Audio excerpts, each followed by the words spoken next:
The women's suffrage movement began in 1848, when the first women's rights convention was held in Seneca Falls, New York.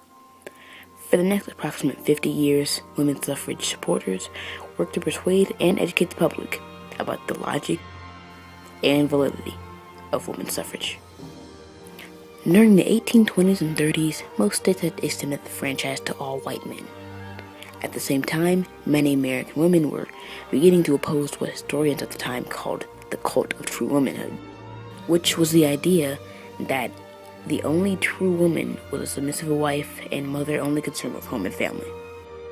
In the middle of the 19th century, women wanted to pass reform legislation. However, many politicians weren't very willing to listen to a disenfranchised group. Because of this, women began to realize that in order to achieve reform, they needed to win the right to vote.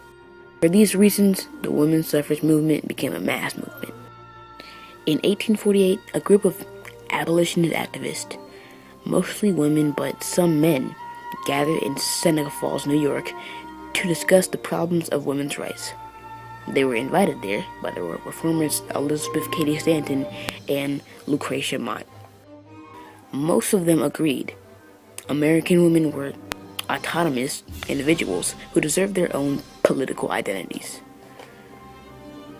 "We hold these truths to be self-evident," proclaimed the Declaration of Sentiments that the delegates produced, "that all men and women are created equal, and that they are endowed by their Creator with certain inalienable rights, that among these are life, liberty, and the pursuit of happiness."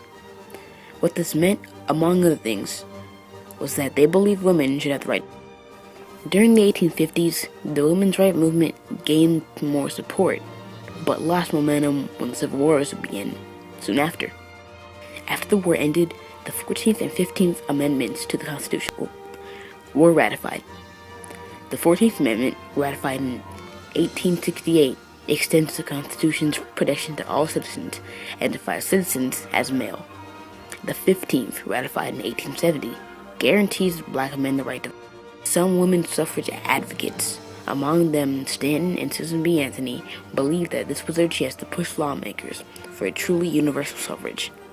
As a result, they refused to support the 15th Amendment, and they even allied with racist Southerners who argued that white women's votes could be used to neutralize those cast by African Americans. In 1869, a group was formed called the National Women's Suffrage Association. This group began to fight for a universal suffrage amendment to the federal Constitution. A group called the American Women's Suffrage Association was also formed around the same time for different reasons and fought for the franchise on a state-to-state basis. Both eventually faded, and in 1890, the two groups merged to form the National American Women's Suffrage Association. NAWASA undertook campaigns to pass a women's suffrage constitutional amendment at the same time. In the 1910s, NASA began to number in the millions. By then, some of the suffragists' approach had changed. Instead of saying that women deserved the same rights and responsibilities as men, because men and women were created equal, the new generation argued that women deserved the vote because they were different from men, and that they could use the franchise to create a pure, more moral maternal commonwealth. Another group was the National Women's Party, NWP, which was led by Alice Paul. This group was more of a militant organization. The NWP took radical actions, such as picketing the White House in order to convince Wilson and Congress to pass a women's suffrage amendment. Starting in 1910, some states in the West began to extend the vote to women for the first time in almost 20 years. Idaho and Utah had given women the right to vote at the end of the 19th century. Still, the more established southern and eastern states resisted.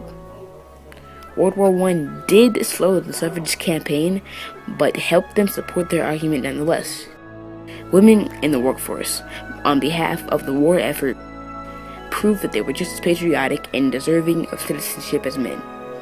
And on August 26, 1920, the 19th Amendment to the Constitution was finally ratified. They had a lot working against them. Victorian-era scientists argued that women were by nature inferior to men, and even claiming the shape and size of female skulls were evidence of their weaker brain power.